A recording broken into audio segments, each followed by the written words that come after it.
why. You do feel awake. Maybe that bear really wakes you up in a way, but you are in a hypnotic trance. And we don't notice it until the bear's gone away. And we're over on the side, sitting on a rock, hyperventilating, allowing the adrenaline to subside, catching our breath, wiping the perspiration off and saying, oh my God, what do we always say? What just happened? Have you ever been in a near car accident? Amen. Yes, and after it was over, you went back and you said, what happened? At the moment it was happening, you felt like you were hyper alert, but after it was over, you couldn't remember a thing. You were in a different state of consciousness. You went into the adrenaline-motivated consciousness that was controlled by the autonomic nervous system. And this is not your full, complete consciousness. This is a survival mechanism that is designed to get you safely through a critical situation. Now, when people are in prolonged states of stress, we can have subtle fear that just pervades our behavior, and we don't know. We don't even recognize it as fear.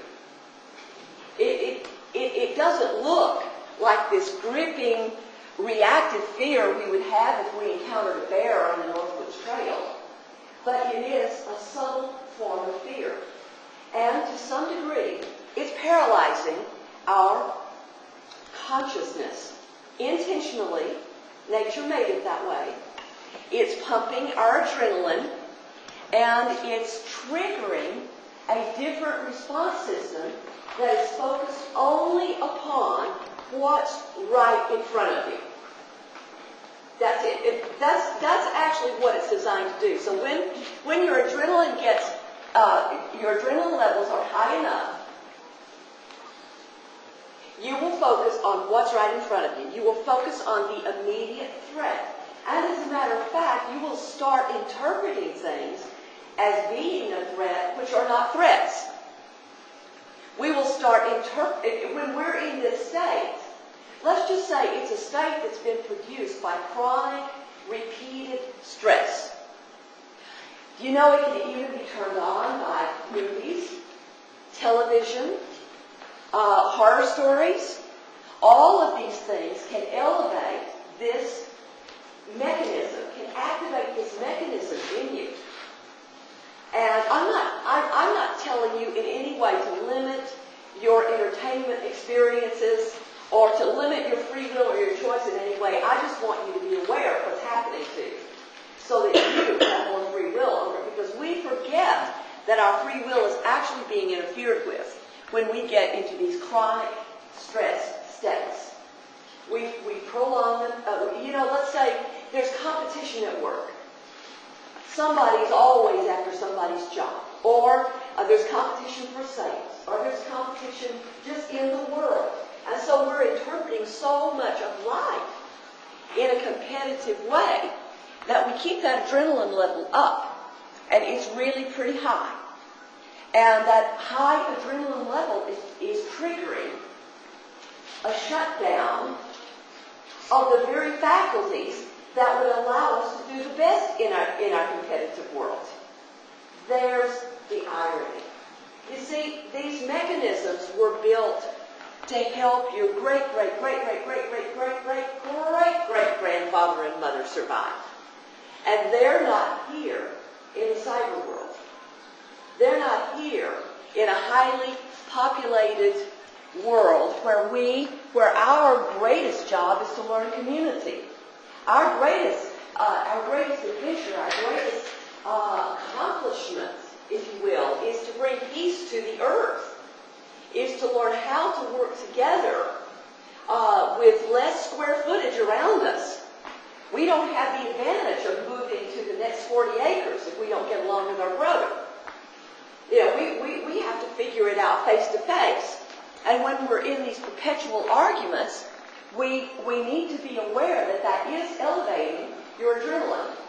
And adrenaline constantly coming up will then begin elevating the cortisol, creating cortisol. And then you will have chronic conditions that will be chronically sustained. And we will be in this subtle fight or flight mode all the time. But the worst part of it, I think you can feel the fight or flight, can't you? That's something you feel. But what you don't get, here's what I said, what wakes you up, is you're hypnotized. You literally are hypnotized when you're in that state. When you're hypnotized, now I really should step back for a moment and say that I have a great regard, a great positive regard for clinical hypnosis when it is applied constructively to particular situations and it's consented to by free will. But chronic hypnosis that we're not aware of, that is being subtly engineered by the environment, is a hazard to all of us. And it's something we really do need to learn to be conscious of when we are in a hypnotic state. When you are in a hypnotic state, you need to know what wakes you up.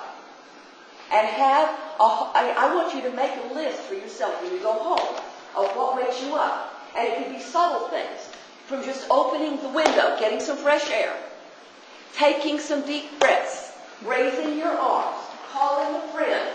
Or it could be the big things like every 3 months you're going to go skiing or whatever, or to the beach or whatever really, really wakes you up. Okay? And there's a very important reason for that. That is because one of the downsides of being in a very convenient society with many electronic devices, prevailing entertainment of many levels, much of which doesn't really meet most of my reality needs, but I still share it with friends. Heavy traffic, heavy competition. It's bringing the adrenaline up. It's triggering the responses that cause us to be hypnotized.